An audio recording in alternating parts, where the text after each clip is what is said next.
inventario de software. ¿Cómo podemos nosotros hacer el inventario de software?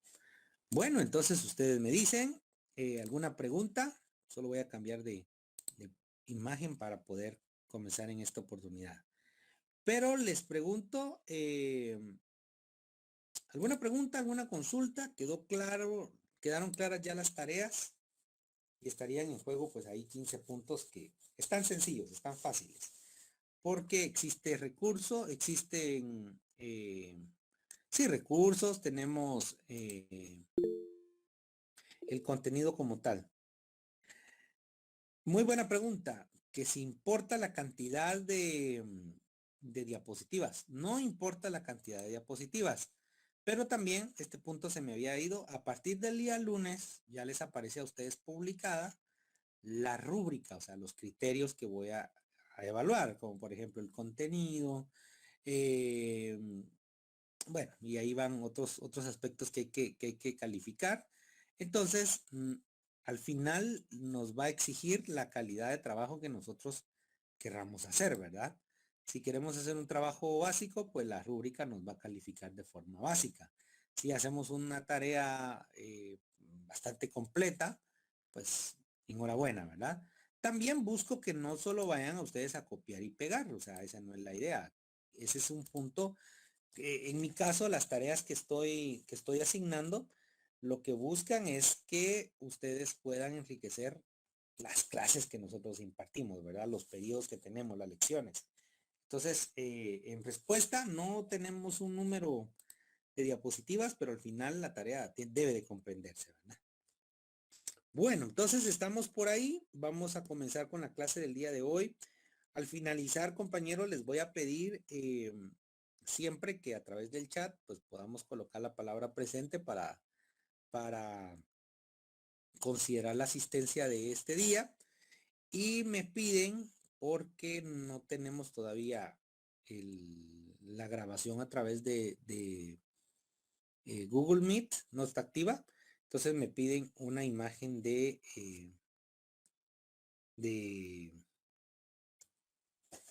como evidencia, ¿verdad? Para que podamos en algún momento, pues tener la evidencia de que impartimos la clase, ¿verdad? Donde aparezcan ahí ustedes, pues que enciendan su cámara y al final, pues hacer una captura, ¿verdad? Pero eso lo hacemos al final, no hay ningún problema. Ya están colocando por ahí presente. Bien, está bien. El único detalle es que cuando lo hacemos en este momento, eh, se va a unir con algunas consultas que ustedes tengan dentro de la clase, ¿verdad? Pero no hay problema, lo pueden hacer ahorita, lo pueden hacer al final. Bueno, vamos a aprovechar el tiempo. Una de las clases que teníamos que haber evaluado de una vez en el primer parcial, pero se quedó atrás. Así que vamos a hablar acerca del software de computadoras. Bueno, no voy a hacer preguntas todavía. En medio de la clase voy a parar, voy a detenerme para que podamos en algún momento poder consultar. Si ustedes tienen alguna duda o quieren hacer algún comentario, pues enhorabuena, lo pueden hacer, ¿verdad? Bien, entonces vamos a empezar con el tema que sería el software de computadoras. Venimos de platicar sobre qué es el procesamiento electrónico de datos y definimos que el procesamiento electrónico de datos no es más que el acompañamiento técnico, mecánico, el acompañamiento físico que se le da a nuestras tareas diarias, específicamente a la recopilación, ordenamiento, gestión de la información. A esto, pues nosotros podríamos resumir lo que es la informática, ¿verdad? Tal el procesamiento electrónico de datos viene a ser, pues, la informática como tal. El procesamiento electrónico de datos es el término que se ocupa dentro de la auditoría como tal, y la informática es el término que se utiliza ya en el área de las ciencias de la computación. Pero al final lo que buscamos es agilizar nuestros procesos. Luego nos pasamos a hablar acerca del equipamiento físico que tenemos el equipamiento que hoy por hoy se conecta dentro de nuestra computadora. Una vez el dispositivo se conecte a la máquina, entonces lo vamos a constituir como hardware de la computadora.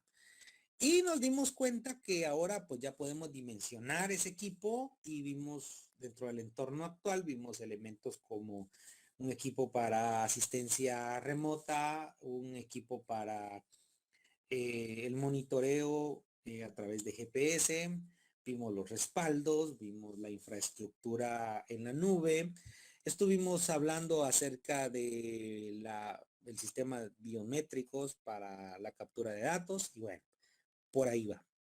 Pero ahora vamos por otra línea, que en este caso sería el software de computadora. Y siempre vamos a definir, ¿verdad? ¿Qué es lo que nos dicen?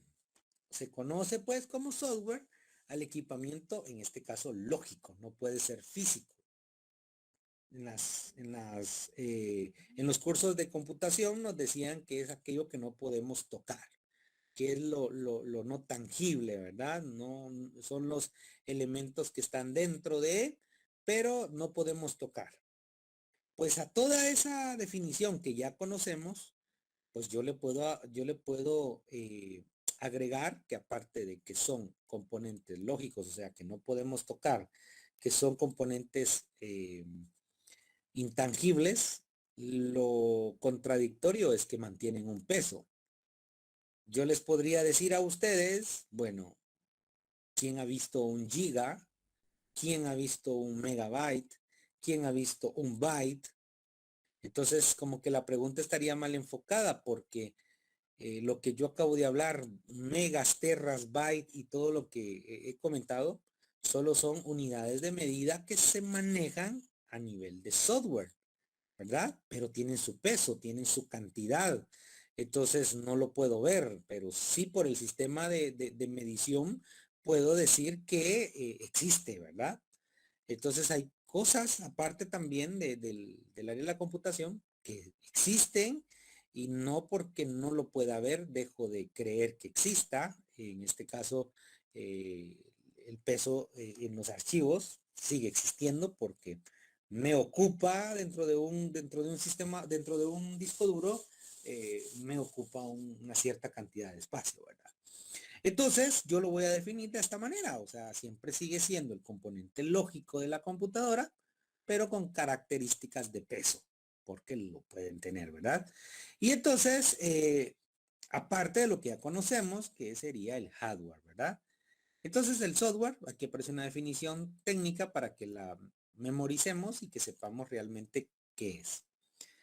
Pero vamos a ir un poco más allá y vamos a respetar la clasificación del software. Y quizás esta clasificación del software muy pocas veces nos hemos detenido a estudiarla. Y para el área de auditoría, si ustedes ya se dieron cuenta en la tarea, vamos a hacer un inventario o vamos a aprender a hacer un inventario de software.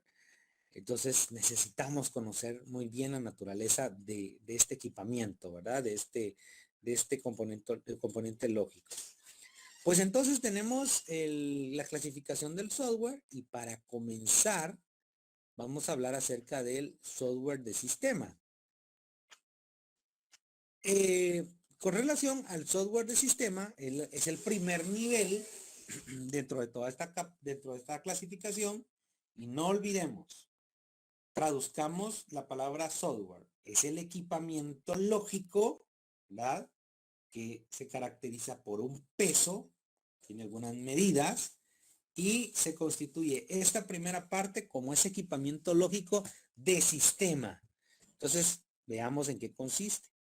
El software de sistema, pues, tiene un objetivo y es desvincular adecuadamente al usuario y al programador. O sea, lo va a separar totalmente. Dentro de las máquinas, dentro de las computadoras o cualquier equipo que tenga un sistema operativo, que de hecho, sistemas operativos es la siguiente clase que vamos a ver. Cuando nosotros entendemos prácticamente que los equipos se manejan a través de algo que se conoce como lenguaje de máquina, y nosotros no leemos lenguaje de máquina, sino que ya solo tenemos un traductor como tal, entonces nosotros nos damos cuenta de que existe cierto programa en otro nivel del software que nosotros no podríamos entender. Por ejemplo, hemos visto la famosa película de Matrix, la que hizo famoso el código binario, porque Matrix lo hizo famoso en todos los niveles. Son aquellas escenas entre ceros y unos que vemos de color verde y fondo negro. Esa película fue la que para muchos les dio a conocer ese nivel, que sería el nivel de máquina entre ceros y unos.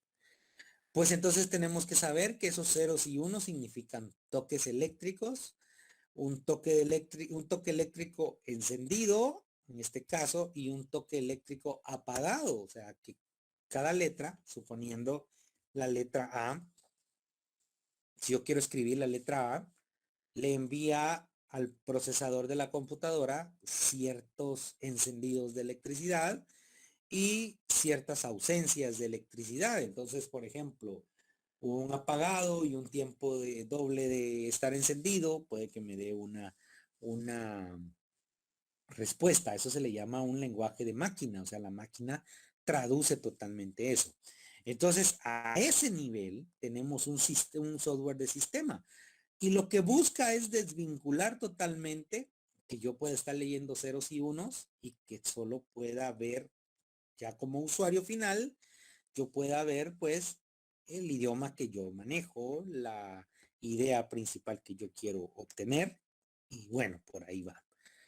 Dentro de todos estos programas, abajo en la parte de abajo de nuestra presentación dice que se incluyen este tipo de sistemas, de software de sistemas, perdón. Número uno son los sistemas operativos. O sea, no es que haya aquí un problema, una redundancia, sino que software de sistema está constituido para iniciar por sistemas operativos. Los sistemas operativos son programas que leen mis instrucciones, leen las respuestas de la máquina y al final las pone en pantalla, impresas o como nosotros las estemos solicitando. Pero también tenemos el tema de los controladores de dispositivos. Y aquí me gusta colocar el ejemplo que nosotros hemos experimentado cuando compramos una impresora. O sea, usted lleva una impresora a su casa y la quiere conectar. Las mismas indicaciones dice que la debe de instalar primero. O sea, ese término de instalar primero. ¿Y qué acción lleva? Pues consiste en que usted va a colocar un programita, o sea, un software de sistema, lo va a instalar, ese software de sistema va a traducir los toques eléctricos que produce la impresora y los va a traducir en un equipo adicional a nuestra máquina. A mí no me interesa cómo se comunica la impresora con la computadora. A mí me interesa que la impresora me imprima, en el buen sentido de la palabra, el documento, los archivos que yo le estoy enviando a imprimir con las características de que si es blanco y negro o si es a colores, si es pues de una alta definición la impresión o de una impresión básica. Eso es lo que a mí me interesa. Ahora, ¿cómo se comunicó? Realmente yo como usuario final no estoy interesado, ¿verdad? Y usted tampoco. Ese es el detalle con otro tipo de programas, como por ejemplo programas de código abierto, que para que usted pueda imprimir de repente en una impresora nueva, tiene que escribir algunas instrucciones. Y esas instrucciones, pues, muchas veces las entendemos o muchas veces no las comprendemos. Pues entonces, los controladores de dispositivos son esos programitas, el famoso CD que viene metido por ahí entre la caja de la impresora y que nosotros debemos de instalar. Ese es un software de sistema. Logró la interacción entre los dos componentes, máquina y ser humano, o la máquina y el dispositivo que estamos instalando.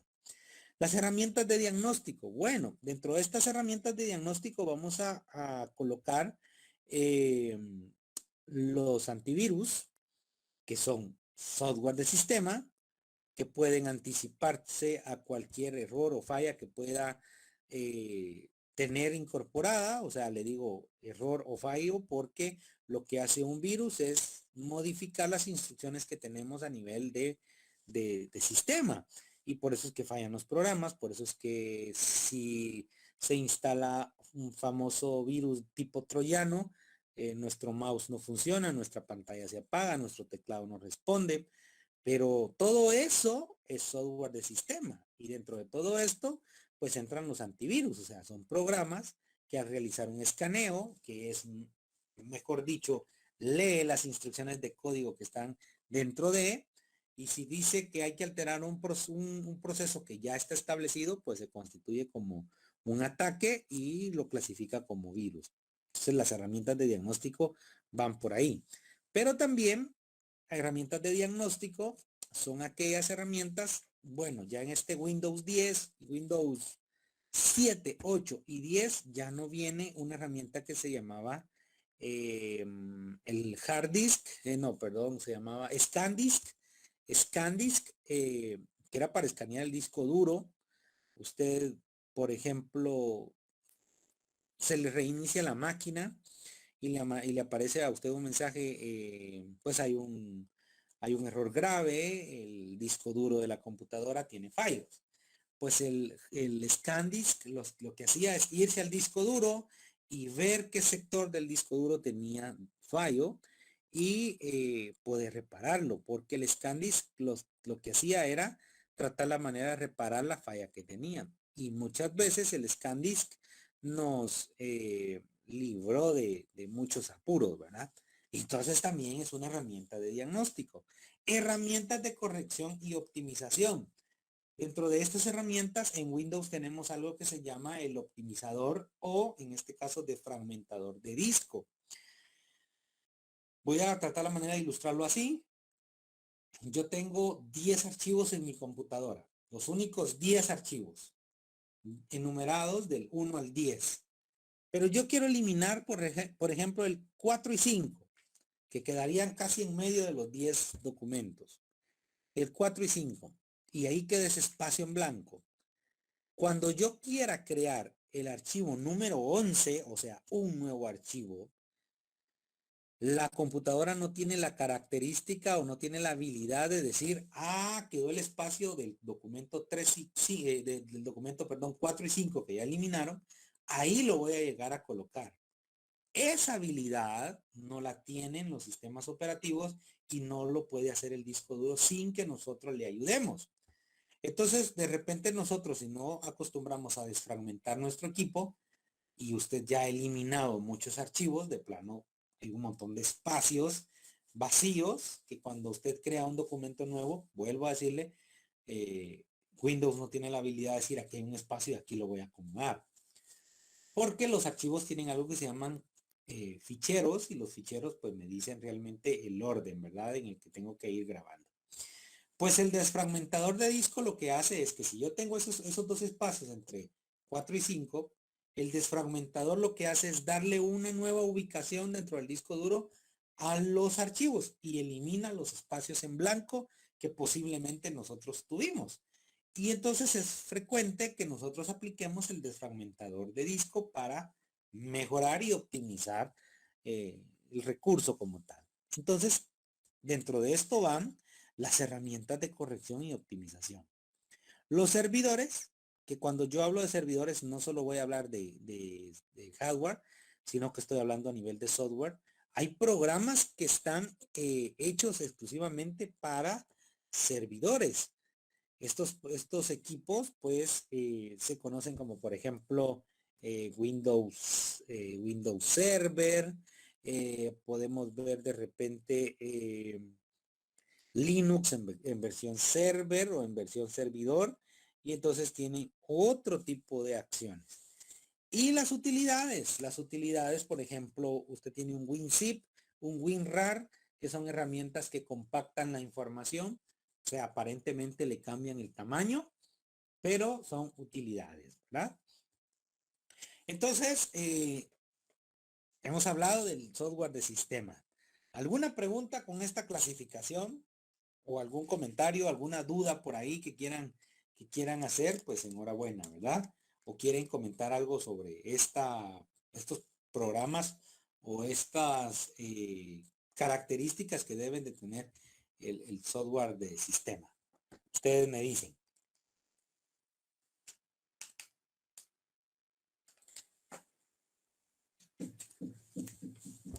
Creo que todo bien, ¿verdad? Bueno, seguimos avanzando. La segunda clasificación se constituye como software de programación. Y aquí voy a dar unos pasos agigantados. El software de programación son programas que me hacen programas o me permiten hacer programas, lenguajes de programación. Dentro de esta clasificación, ahí los voy a colocar los lenguajes de programación. Lenguajes de programación como Pascal, Python o Python, que también así lo pronuncian con A. Java, JavaScript, HTML, HTMLS, bueno, tenemos un montón, C, C Sharp, C++, ¿qué más se me ocurre por ahí? Visual Basic, bueno, y hay un montón de lenguajes de programación que nos permiten crear pues nuevos programas, nuevas herramientas. Y como nuestro texto dice, es el conjunto de herramientas que permiten a los programadores desarrollar programas informáticos usando alternativas y lenguajes de programación de una práctica. Bueno, de una manera práctica, perdón, incluyendo, y bueno, y aquí vamos a detenernos un poquito, editores de texto. Yo puedo utilizar el bloc de notas y puedo escribir código para Java. Compiladores, que los programas compiladores ya a nivel de programación están viendo que yo no cometa un error, que las variables que utilizo, que los ciclos que yo estoy utilizando sean los correctos. Intérpretes, pues bueno, su palabra es clara, está interpretando el lenguaje y al final me va a resolver lo que yo estoy escribiendo y es lo que voy a pedir para que el programa haga. Hay programas, pero totalmente buenísimos que pasan las actualizaciones y los programas siguen siendo los mismos. Por ejemplo, Excel o Excel. Eh, Excel es uno de los programas que no ha sufrido ninguno de los cambios o ninguna mejora desde la versión 1997. No es 1900, sino que solo la versión 97. Pero es por el año, pues, pero la versión de Excel del 97 sigue siendo la misma versión del día de hoy y la versión 2016. La versión 2016 lo que ha hecho es darle una mejor interfaz, mejores botones, mejor funcionamiento, pero si usted compara Excel de 1997, o sea, versión 97, y quiere usted trabajar de repente, ¿qué les digo yo? Bases de datos ahí, o quiere usted trabajar tablas dinámicas, ya las podía hacer desde la versión 97, ¿verdad? Tenemos programas buenísimos como Photoshop. Este programa le responde a todas las necesidades en manejo de imágenes, edición de videos, etcétera. Y hoy por hoy ha sufrido algunas actualizaciones, pero son más que el funcionamiento, lo que ha hecho mejorar algunos recursos, ¿verdad? Que en algunos de los momentos, pues decirles un ejemplo, yo quiero recortar una imagen, lo que han hecho las nuevas versiones es que puedo recortar por bloques, puedo recortar, bueno, y un montón a través de trazos, cuestiones así, pero al final la opción de cortar siempre ha existido dentro de Photoshop. Y bueno, son detallitos que nosotros podemos ver. Entonces, los famosos intérpretes, y pues interpretan lo que el programa quiere hacer, ¿verdad? Enlazadores y depuradores, estos dos elementos hablan del nivel de programación cuando yo quiero conectar de repente una herramienta con otra y debo de depurarlo, o sea, que la programación que realicé sea la correcta, que la programación que yo hice tenga las dimensiones adecuadas, ¿verdad? Para poder trabajar dentro de este software, o sea, dentro de esta clasificación, se han creado en los entornos de desarrollo integrados, o sea, los famosos IDE. Hoy, por ejemplo, usted quiere editar una fotografía, las herramientas que usted utiliza para la edición, si es desde su celular, eso se constituye en un IDE, o sea, un entorno de desarrollo integrado, programitas, aplicaciones que ustedes puedan crear, ¿verdad? Entonces, así está el software de programación, que es la clasificación que nos correspondía. Y dentro de la clasificación terminamos con software de aplicación. Entonces, ¿en qué consiste?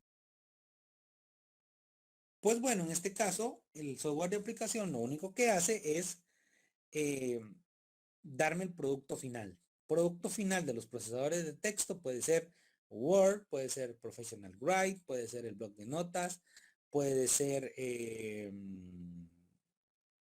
Notepad, ¿verdad? Que es el mismo, el bloc de notas.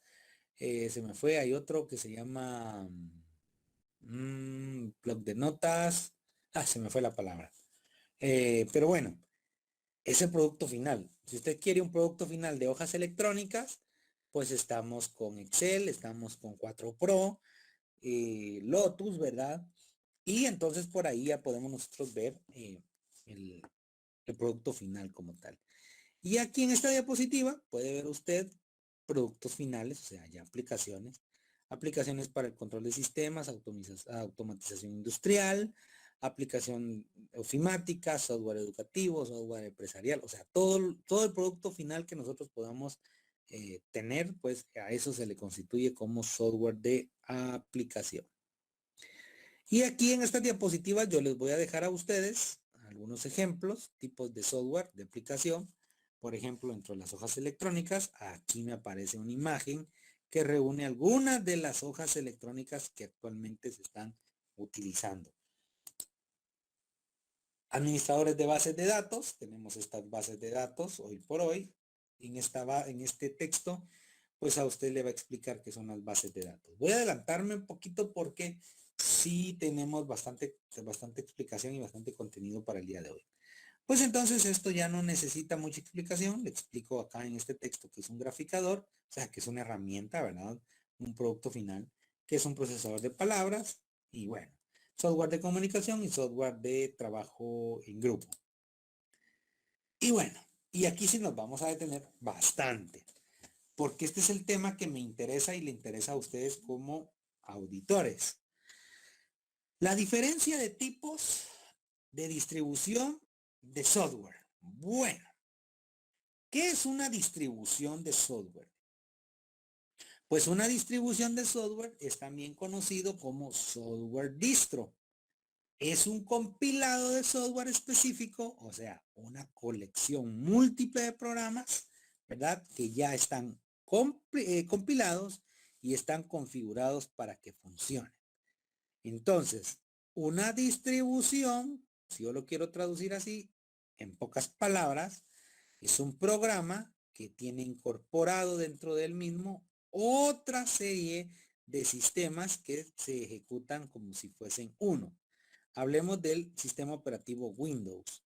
Viene usted, instala Windows en su máquina, pero usted no pidió de repente el reproductor de música, no había pedido una calculadora, no había pedido de repente usted un bloc de notas, y ya son programas que venían incorporados dentro del sistema operativo.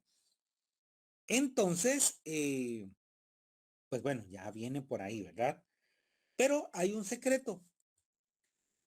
Para programas que tienen un costo, la distribución se conoce como licencias. Y para programas que no tengan un costo, pues se conocen como distribuciones. Y desde ahí ya empieza la diferencia. Y a partir de este punto ya voy a empezar a tocar prácticas en el área de la auditoría para que ustedes pues puedan entender un poquito más. El auditor de sistemas, aunque en el área de sistemas como tal existe ese cargo de auditor de sistemas, que se encarga, pues como su palabra dice, auditar los sistemas, pero son los sistemas internos, son aquellos sistemas que la empresa, la institución, la organización ha creado para él mismo, y entonces el auditor de sistemas lo que hace es que cumplan las acciones por las cuales se construyó, perdón. Pero, por ejemplo, el auditor público, el contador, si está realizando una auditoría de sistema, no es para ir a ver si funciona al 100 lo que quiere que haga ese programa. No, el auditor realiza una auditoría de sistema para evaluar que todo el programa que tenemos sea una distribución o sea una licencia. Y entonces aquí vamos nosotros a poder hacer esa diferencia. A ver, ¿alguien sabe de qué programa estoy hablando o de qué sistema estoy hablando en esta imagen?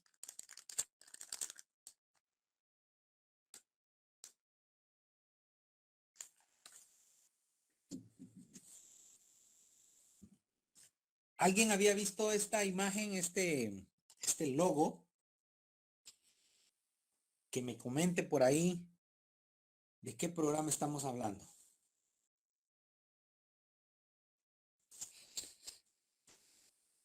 Vamos, vamos, quítense por ahí el cero porque si de repente lo conocemos.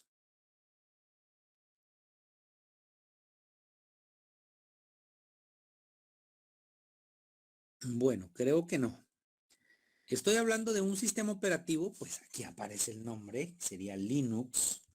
No se dice Linux, el nombre propio es Linux y se dice Linux en español y se dice Linux en inglés.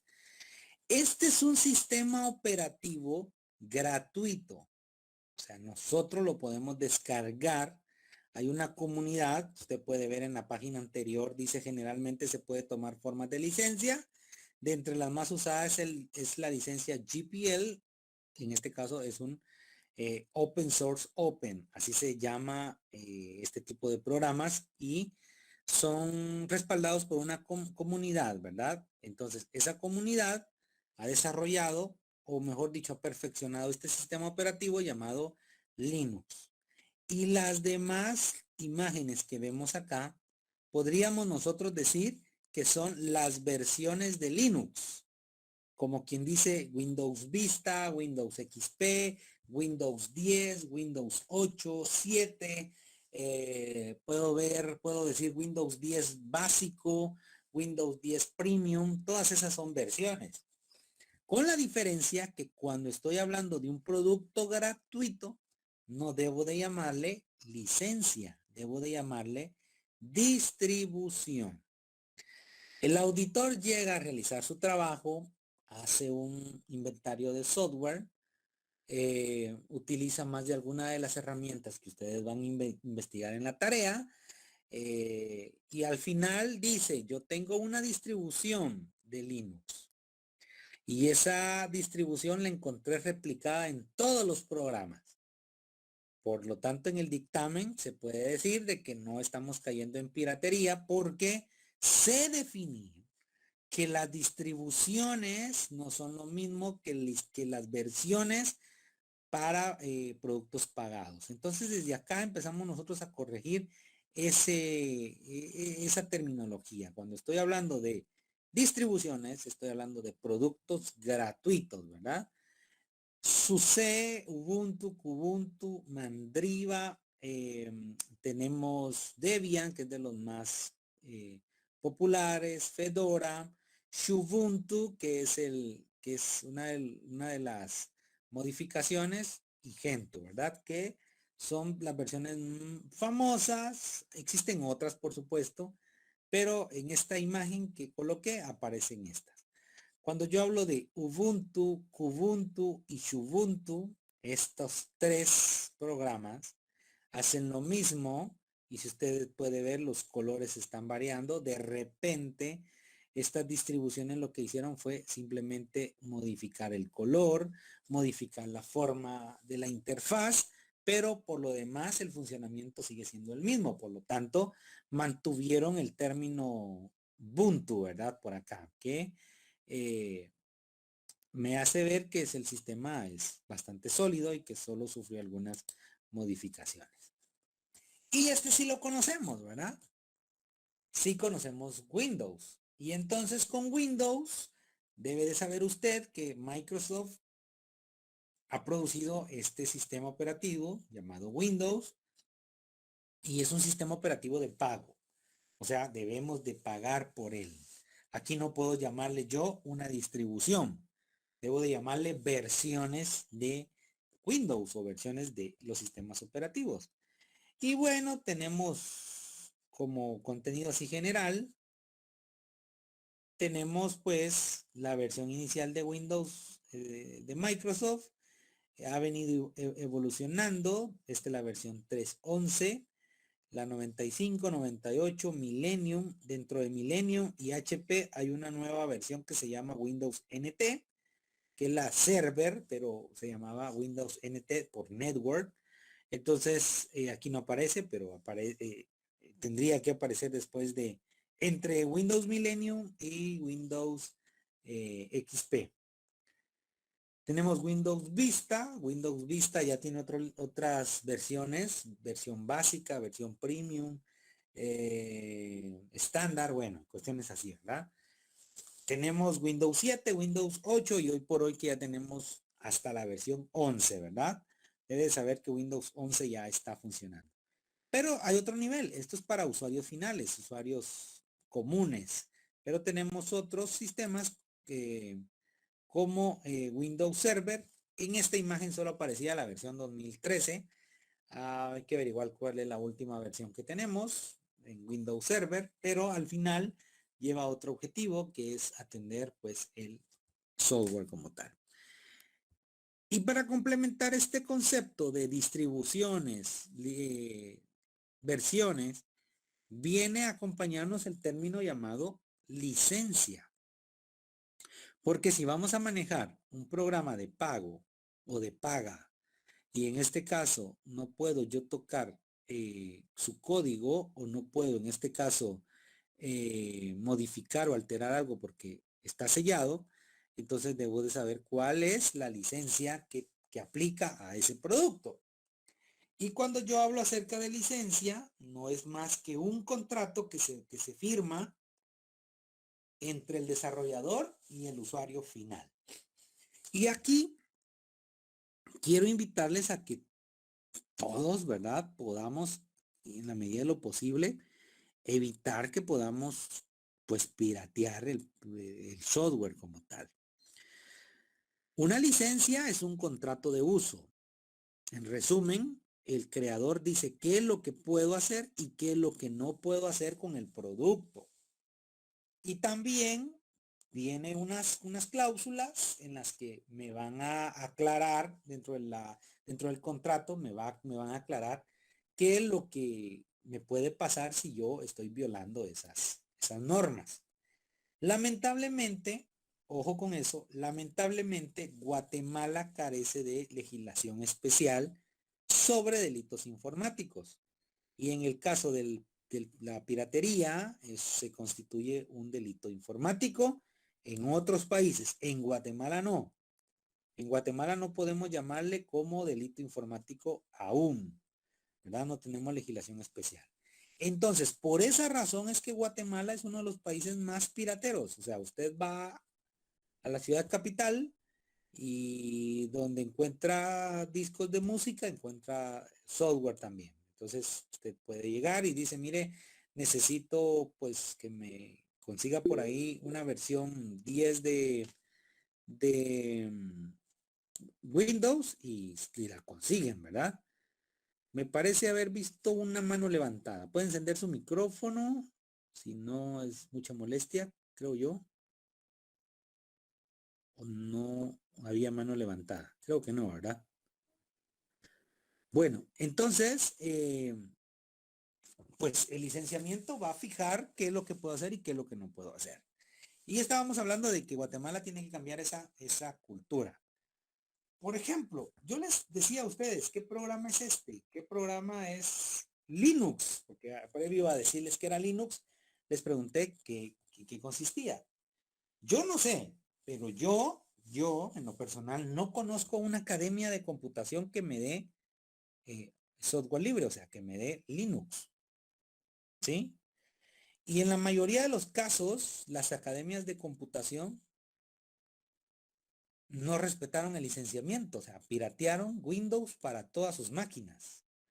Y nosotros, nosotros lo vemos normal, pero ustedes como auditores no pueden ver eso como algo normal, porque existe una licencia, existe un contrato, un acuerdo de uso. y dentro del acuerdo de uso dice que no podemos estar utilizando la misma, el mismo número de serie en varios equipos. Existe un licenciamiento, o mejor dicho, existe un número de serie único para cada programa, ¿verdad? Empresas como la SAT no compra el equipo, o sea, no invierte en sus computadoras. Ellos simplemente eh, contratan a una empresa, en este caso creo que es Dell directamente, creo que la SAT utiliza Dell o HP, yo creo que es Dell. Entonces va directamente con Dell y hace un contrato por el uso del equipo en un periodo de quizás 3 o 5 años. Y luego, al pasar ese tiempo, llega nuevo equipo, el equipo que tenían pues lo deprecian y ese equipo de repente lo venden, ¿verdad? Y lo venden a precio pues mucho más bajo. Pero lo que les quiero decir es de que, por ejemplo, la SAT no se está preocupando si tiene o no tiene licenciamiento original. Él dentro del contrato de uso también que tuvo por el equipo de él, debe de incluir que el equipo debe ser nuevo y con características únicas, ¿verdad? Pero no está con la pena, en el buen sentido de la palabra, viendo si su equipo tiene o no tiene licenciamiento como tal, ¿verdad? Y bueno, aquí aparece esta imagen que ven, son otros sistemas operativos como Windows, y quizás podría decir la comunidad mejores que Windows. La verdad no puedo decirles que no es cierto porque no he manejado los sistemas operativos, todos estos sistemas operativos, y quizás alguno de ellos les hace la competencia directa a Windows, ¿verdad? Y sigue siendo gratuito. Tiene ciertas características este tipo de programas que son gratuitos, que se conocen exactamente como software libre, y tiene ciertas características. Número uno, se puede ejecutar el programa para cualquier propósito. Usted no puede decir, mire, yo quiero un sistema operativo para una ONG, o yo no quiero, o yo quiero un sistema operativo para la universidad. No, una vez tenga usted el sistema operativo, puede darle el uso que quiera.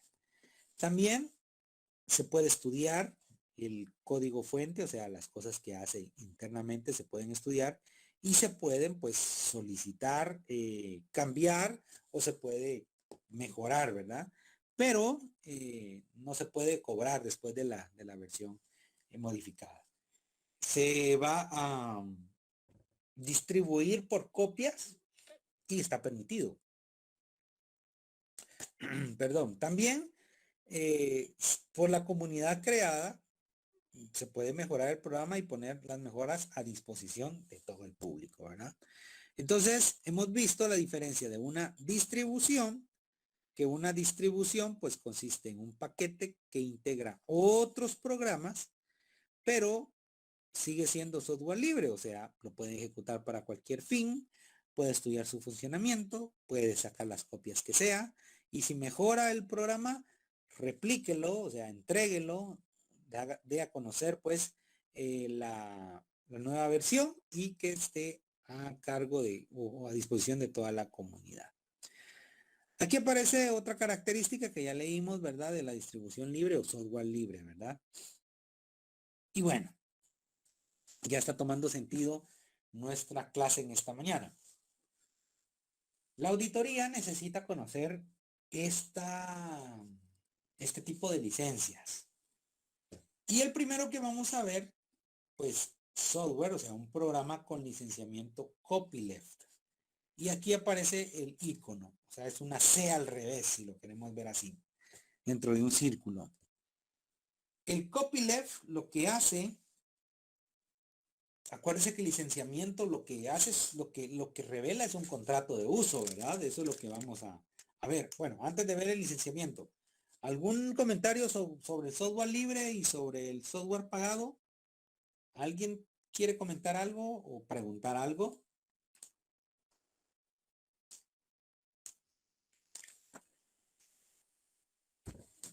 Bueno, creo que estamos claros. Entonces, como ya tenemos un licenciamiento, o sea, un contrato de uso, el primer contrato de uso que es de software libre, se conoce como copyleft. Y vea la definición que aparece acá. El copyleft es un contrato, un convenio de uso sobre el software libre, cuyos términos de distribución, o sea, la forma en la que le va a llegar a la gente, la forma en la que se crea un paquete, no permite a los redistribuidores agregar ninguna restricción adicional cuando lo redistribuyen o modifican. O sea, cuando tengo esta marca copyleft, yo la consigo gratuita, o sea, sin ningún costo.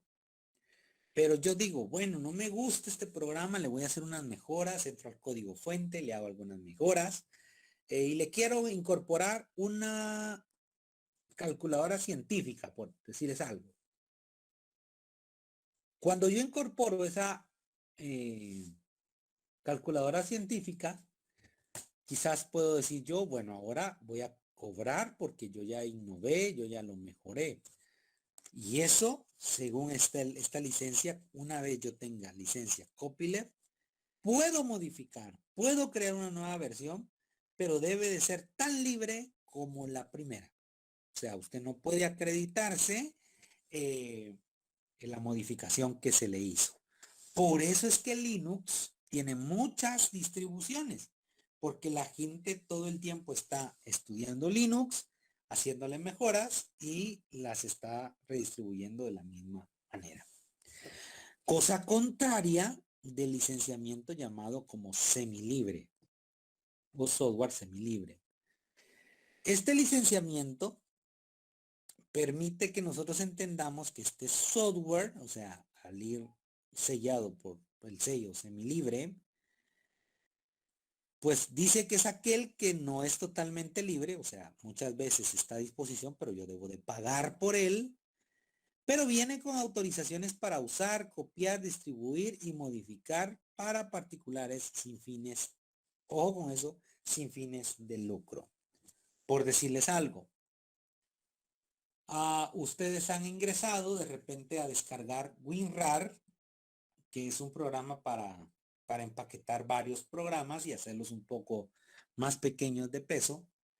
En este caso, el WinRAR, si usted llega a la página oficial, no sé cuál es exactamente, yo siempre lo hago llego a la página por Google, pero puede ser winrar.com. Si usted entra a winrar.com, dice descargue gratuitamente WinRAR, pero a la par dice donar. Y aparece un enunciado. Si usted quiere hacer alguna donación a los creadores de esta aplicación, pues lo puede hacer, ¿verdad? Entonces, que lo que pasa con WinRAR sigue siendo en algunos de los casos libre, sin costo, pero alguna modificación que se le haga sigue siendo libre. Tenemos también por acá otros tres tipos de licencias.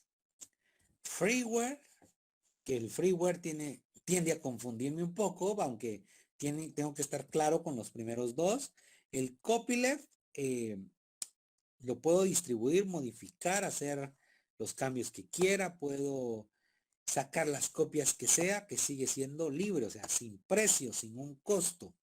El semilibre en algunos de los casos me puede costar, tengo que pagar una cantidad mínima, puedo hacer alguna modificación, pero se convierte en una modificación gratuita de repente para la comunidad a la que pertenece. Pero con relación a freeware, que sería la primera que nosotros estamos viendo, se usa comúnmente para programas que permiten la distribución, en este caso la redistribución, pero no la modificación. O sea, su código fuente no está disponible. Un programa que es gratuito, pero que yo no puedo manejar o que yo no puedo modificar, se constituye como freeware.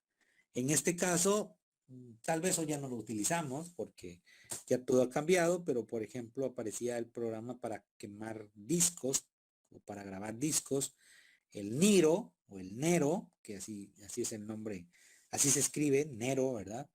Ese programa usted lo descargaba. Usted podía grabar contenidos en un disco Pero ese programita de Niro usted no lo podía modificar y era gratuito y usted podía hacer copias como usted quisiera. Entonces, hay algunas versiones que ya no fueron gratuitas, pues, o sea, la diferencia entre grabar un CD con un DVD, ese cambio ya no fue gratuito, ya teníamos que pagar. Era gratis grabar en un CD, pero era pagado grabar en un DVD. Pero la redistribución era gratuita siempre, o sea, se constituye como freeware. Tenemos software y este software es para compartir, shareware. Shareware lo que hace es ser un programa, un licenciamiento con autorización de redistribución, o sea, puedo sacar copias, pero debe de pagarse cargo por licencia de uso continuado. ¿Cómo así? Voy a poner un ejemplo de los los juegos que nosotros descargamos para el celular, las aplicaciones o algo por el estilo. Usted descarga un juego, Mario Kart, por decir algo, si queremos hablar de cosas más comunes. Cuando usted empieza a jugar, tiene 5 niveles nada más, pero si usted quiere seguir usando, porque se le bloquea en el nivel 5, pero si usted quiere seguir utilizando ese programa, debe de pagar cargos por licencia de uso continuado. O sea, quiero una licencia ahora sin límite, hay que pagar. Aunque yo distribuya gratuitamente 5 niveles, ¿verdad? Como tal. Tenemos también el software privativo y así se le llama a los programas que tienen un costo y que no podemos modificar. Ese es el otro lado de la moneda. Por ejemplo, Microsoft tiene todos sus paquetes como software propietario y este software propietario pues eh, está al alcance de las personas, pero no puedo hacer modificaciones algunas, ¿verdad? Para Microsoft aparecen 3 tipos de licencia, o sea, 3 tipos de licencias sí que yo puedo comprar. La primera se conoce como licencias OEM. Aquí aparece sus siglas, ¿verdad? Y significa que esa licencia viene incorporada o viene de la mano con el fabricante de equipos originales. Una licencia OEM viene de una vez incorporada en las computadoras que usted compra. Por ejemplo, usted va a una de las tiendas locales y usted quiere comprar una computadora, le dan el precio de la computadora y ya trae una licencia original, o sea, un convenio de uso, un número de serie único, y a ese tipo de licencias se le conoce como licencias OEM, o sea, que podemos en algún momento adquirirla con productos nuevos, o sea la marca que sea, llegó a un convenio de utilizar el sistema de licenciamiento de OEM. Seguimos avanzando. Tenemos el licenciamiento retail, o sea, voy a una tienda, ahí venden programas y yo los compro. Este licenciamiento lo compro para poder, pues, obtener información como tal, ¿verdad? Mi programa como tal. La ventaja de los productos retail es que yo puedo ir a escoger el tipo de programa que yo quiero, la versión que yo quiero. No le voy a llamar licenciamiento porque no hay distribución, perdón, no hay retail para la distribución. No. Eso es solo para para el software que es pagado. Entonces, en este caso, pues la persona va a las tiendas y compra. Y ahora tenemos también para Windows, tenemos el licenciamiento por volumen. Y era lo que les decía, hay empresas que nos rentan el equipo. Para la SAT, bueno, no estoy diciendo que todo el equipo que la SAT ha incorporado no sea propio. Claro que tiene equipo propio, servidores, etcétera, son equipo propio. Pero en relación a las computadoras, hacen un convenio, en este caso ya les decía, por ejemplo, con Dell, y pues compran un licenciamiento por volumen. Suponiendo, se me ocurre poner un número, perdón, la SAT adquiere 200 computadoras nuevas a través de un convenio de uso de 5 años y a los 5 años pues o renovamos el contrato y nos dan equipo nuevo o en algunos de los casos ahí termina y deprecian el equipo y la empresa dice yo lo voy a depreciar y la depreciación es menos esto y entonces las computadoras tienen ahora este costo. Muchas empresas que primero empiezan rentando, luego terminan adquiriendo el equipo porque no fue una depreciación muy elevada, ¿verdad? Pero entonces el licenciamiento por volumen vienen paquetes para varias computadoras como tal, ¿verdad? Entonces, tenemos esas tres características de el licenciamiento privativo o pagado. Y esta es la comunidad GNU. Esta comunidad se dedica a mejorar, a dar capacitación, a dar orientación sobre software libre.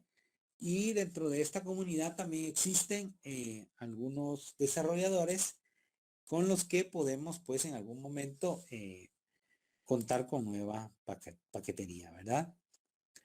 Bueno, como la tarea que vamos a desarrollar habla acerca de qué es un inventario de software y cómo se practica, con el tema de la auditoría ya hemos visto el licenciamiento como tal, el software como tal, perdón. Entonces vamos a llegar a estas conclusiones. Quizás le voy a llamar conclusión número 1. Es necesario tener un inventario de software actualizado e identificar el estado de la legalidad de las aplicaciones instaladas. Ustedes como auditores deben de velar que todo el equipo de computación que tienen las instituciones u organizaciones deben de ser legales. Y si el convenio de uso dice que es un producto por cada máquina, así debe de hacer cumplirlo usted, ¿verdad? Debe de hacer cumplir que sea un producto por cada equipo. Entonces debe de iniciar usted dando el ejemplo, ¿verdad? ¿Cómo es posible que llegue el auditor a realizar su trabajo y la computadora que lleva, la laptop que lleva, tiene un software pirata, o sea, tiene un número de serie que no le conviene o no le pertenece a ese equipo como tal? Número 2, tomar decisiones que optimicen sus activos, en este caso de software, ¿verdad? Hay que tomar decisiones, ¿verdad?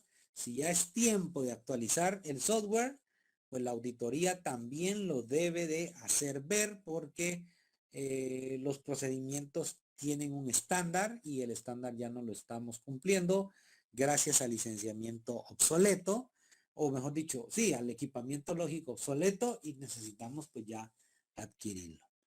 También definir un equipo y programa de administración de software. O sea, usted tiene que tener un equipo, puede ser un equipo de personas, puede ser un software, ¿verdad? Que tenga el control de la administración de software. Es por eso que en instituciones de gobierno regularmente les prohíben a ustedes navegar por redes sociales, instalar programas, porque el equipo y el sistema que está establecido o la administración de software no lo permite. Siguiente dice, entender claramente cómo funciona la propiedad intelectual y la licencia de software. Bueno, usted va a revisar un equipo, va a realizar una auditoría de sistemas y le pide a un usuario final que le muestre la versión que tiene del programa extraño que está manejando por ahí. Entonces viene esta persona y le dice, mire, el software es freeware. Bueno, ¿en qué consiste? Fue el licenciamiento freeware. O sea, sí está permitido que tenga copias. Pero si a usted le aparece por ahí un licenciamiento, ¿qué le digo yo? Semilibre, o sea, posiblemente yo pagué cierta cantidad, una cantidad mínima para poder obtener pues este equipo como tal, ¿verdad?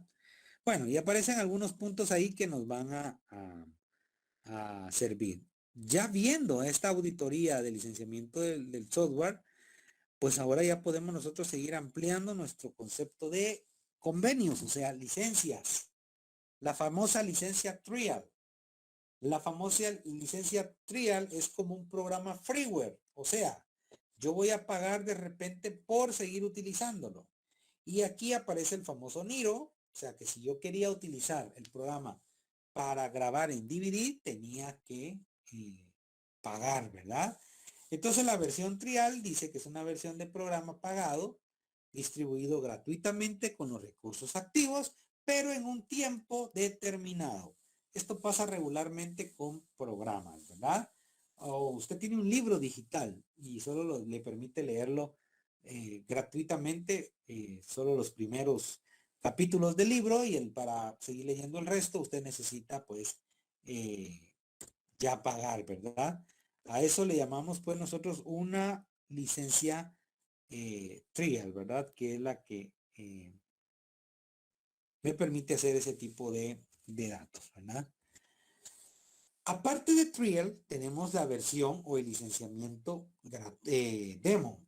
Esta versión de demostración, como dice el texto, liberada por el autor, o sea, es permitida por el autor, que contienen todas las funciones del programa original. O sea, ese demo es un programa que se ocupa para probarlo. La palabra técnica es testear un software, o sea, lo voy a probar, lo voy a poner a prueba, voy a ver cuáles son sus ventajas, desventajas, etcétera, ¿verdad? Es distribuida gratuitamente y no tiene plazo de validez, pero igual que los freeware, tiene pocos recursos y funcionamientos. O sea, en este caso hay unos ejemplos: Need for Speed Demo, que es un programa de carrera, si lo podemos ver así, de carrera de autos. Tiene usted 10 niveles y el resto, si los quiere jugar, tiene que continuar pagando. Y asimismo, pues aquí aparece FIFA 09, que es un demo, ¿verdad? Clydeware. Bueno, este tipo de licencias o convenios de uso o versiones también en este caso, porque puede ser pagado, o distribuciones, es un programa con menos recursos y funciones, muy conocido como versiones light, ideal para ser usado en computadoras viejitas. Bueno, este programa tiene muchos más programas incorporados, pero como dice, se debe de instalar de repente en equipos de baja.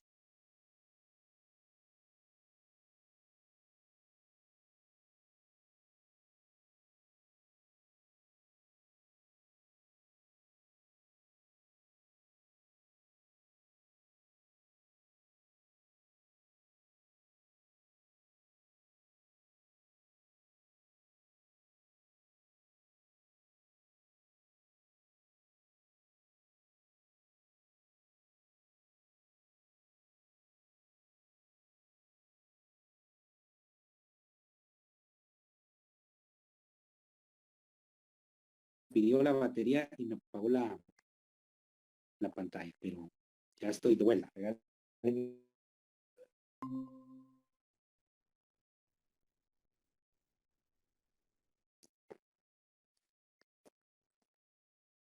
Mientras tanto, bueno, estamos consultando pues ese tipo de licenciamientos. ¿Alguno de ustedes había escuchado este tipo de licenciamiento, este tipo de convenios? Espero por ahí sus comentarios mientras